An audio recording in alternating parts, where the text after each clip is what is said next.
بول دینا یہ ڈائریکٹ شروع کریں، میں اسے اعلان کر دیتا ہوں۔ السلام علیکم ورحمۃ اللہ وبرکاتہ۔ الحمد للہ رب العالمین وبہ استعین واشہد ان لا الہ الا اللہ وحدہ لا شریک لہ واشہد ان محمدا عبدہ ورسولہ۔ پروگرام کے آغاز میں اللہ تعالیٰ کی توفیق سے جمیل بھائی کے بھتیجے، ان کے چھوٹے بھائی نا، جلیل بھائی کے بیٹے ہیں صاحبزادے، کیا نام ہے؟ محمد مفصل قریشی، ماشاءاللہ، اللہ برکت دے۔ تو حفظ و قرات کی تعلیم ہے، تو اس حساب سے قرآن پاک، ان کی قرآن پاک کی تلاوت سے پروگرام کا آغاز کر رہے ہیں انشاءاللہ، تو تلاوت کریں گے۔ آئیے۔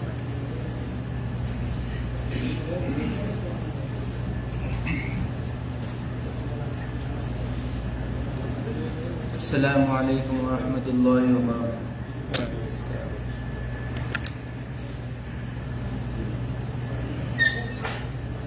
اعوذ باللہ من الشیطان الرجیم،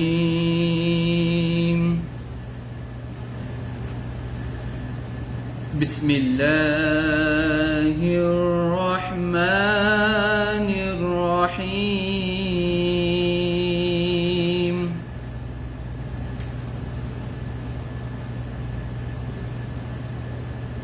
والضحى والليل إذا سجى ما ودعك ربك وما قلى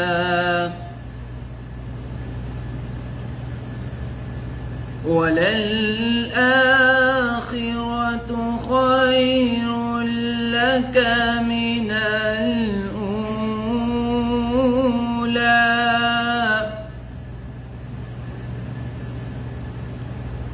ولسوف يعطيك ربك فترضى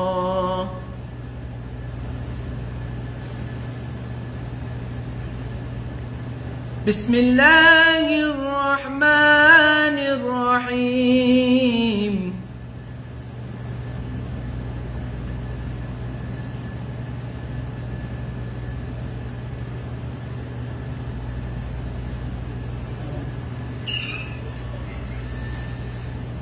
والضحى والليل إذا سجى ما ودعك ربك وما قلى وللآخرة خير لك من الأولى ولسوف يعطيك ربك فترضى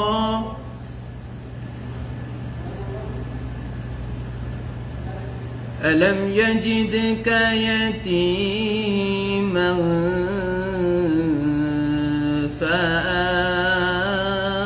فآوى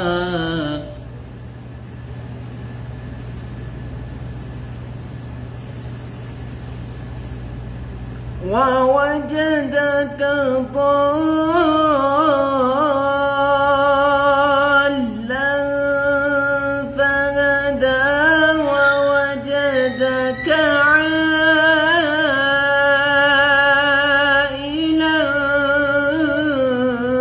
فأغنى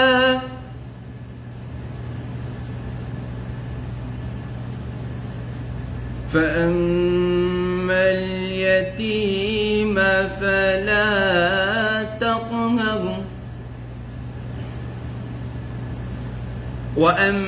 وأما السائل فلا تنهر